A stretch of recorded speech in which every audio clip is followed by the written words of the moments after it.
balik ke meja unboxing, dan di sini lo bisa lihat ada Note 10. Gue tahu ini udah telat banget karena handphone ini umurnya udah hampir setahun, karena karena Note 20 udah mau keluar tahun ini. Dan kenapa gue baru unboxing sekarang? Karena lo udah bisa dapet di harga yang jauh lebih murah dibandingkan awal keluar, yang kalau nggak salah itu harganya sekitar 14 juta. Itu menurut gue kurang worth it untuk sebuah Note yang lebih compact. Di sini gue mau sedikit sharing aja, ini opini pribadi gue, karena ketika lo beli Note 10, ketika lo memutuskan untuk membeli sebuah Note paling baru, lo akan bingung lebih milih Note yang ukuran besar atau Note 10 Plus, atau yang lebih compact, atau Note 10 yang kayak gini aja. Menurut gue pribadi, banyak yang bilang kalau misalkan lu baru mau coba-coba pakai Note, lebih baik ambil Note 10 gitu kan. Tapi kalau misalkan lu emang mau cobain full experience, lu bisa ambil Note 10 Plus.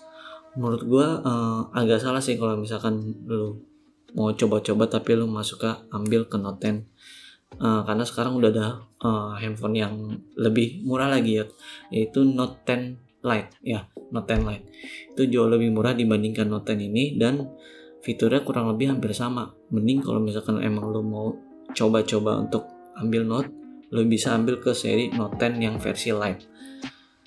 Nah, kenapa gue bilang begitu? Karena di handphone ini sebenarnya ditujukan untuk buat lo yang pengen handphone compact tapi tetap kenceng gitu.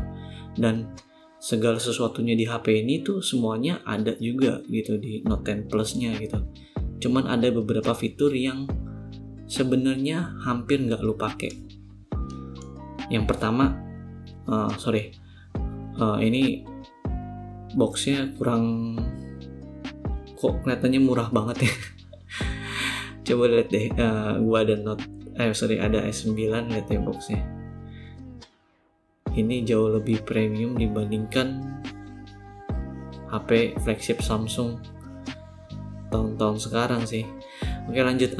Tadi udah sampai di mana? Ada beberapa hal yang mungkin nggak lu pakai. Yang pertama adalah layarnya. Kalau di Note 10 ini cuman support sampai Full HD Plus.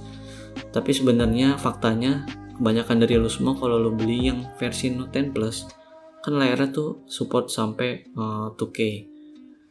Dan kebanyakan dari teman-teman gua itu semuanya dimentokin cuman di Full HD biar baterainya tetap irit.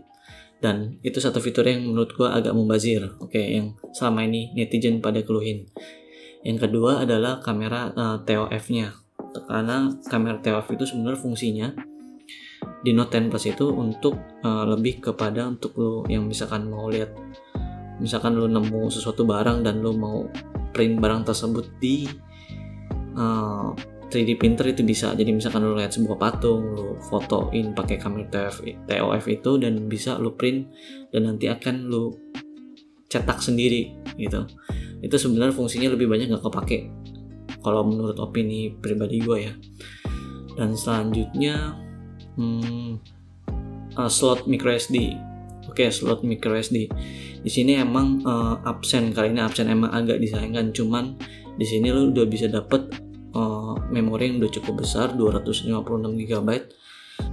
Sebenarnya kalau misalkan lo emang mau cari microSD lo tambahan lagi, dan itu sebenarnya harganya nggak murah sih. Karena kalau misalkan lo beli microSD yang standar aja, ya paling agak lemot sih nanti ujung-ujungnya, dan ujung-ujungnya lo nggak pakai microSD. Terakhir adalah handphone ini nggak support fast charging 45 watt. Faktanya sebenarnya kalau misalkan lu harus beli lagi sebenarnya kalau mau charger yang 45 watt, dan hasil ngecasnya tuh nggak terlalu beda jauh sama yang 25 watt. Jadi prinsipnya sebenarnya kalau misalkan HP yang udah fast charging kayak gitu, dia tuh ngecas itu cepet di persenan awal-awalnya aja sih, sepengetahuan gue ya. Ketika udah lebih dari misalkan 80% itu dia udah 70% atau 80% itu udah pasti performance ngecasnya pasti agak ngelambat, karena itu untuk menjaga baterai agar tetap awet. Jadi kalau misalkan lo ngecas cepet terus-terusan cepet, menurut gue itu nggak awet, bikin baterai cepet soak lah. Itu sih, itu menurut gue beberapa fitur yang nggak terlalu kepake sebenarnya. Kalau misalkan lu yang benci banget sama handphone yang gede, ini jawabannya paling benar. Karena gue sebenarnya senang banget handphone yang compact dan kenceng gitu. Di sini lu bisa pakai full experience dengan performance-nya. Sedikit gue ngebahas tentang SoC-nya. Di sini udah pakai Exynos 9825. Lu nggak perlu khawatir karena versi Exynos 9825 atau Snapdragon 855 itu nggak terlalu beda jauh. Yang gue lihat dari review ketika lu render video cuma beda ya sekitar 30 detik, itu nggak masalah. Jadinya mending lu ambil yang versi resmi. Kalau lu emang nekat ya lu bisa ambil versi Snapdragon, tapi itu tetap nggak resmi dan kabarnya akan, ya lu tahu sendiri sekarang udah semua orang udah pada tahu kalau misalkan lu beli HP BM nanti akan diblok oleh pemerintah. Daripada lu pusing-pusing beli handphone BM terus diblokir, mendingan lu beli yang resmi aja. Sekaligus hitung-hitung lu nggak matiin lapangan pekerjaan sesama orang Indonesia. Siapa lagi ya? Ya segitu doang sih palingan yang bisa gue bahas. Sisanya nanti gue akan review.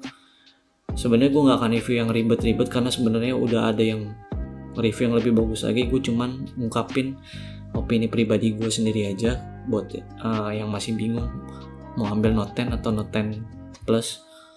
Karena harganya sebenarnya yang Note 10 Plus itu masih di atas 11 sih. Sekitar harga 12-an gitu. Segitu aja dulu. Nanti gue lanjut di reviewnya. Bye.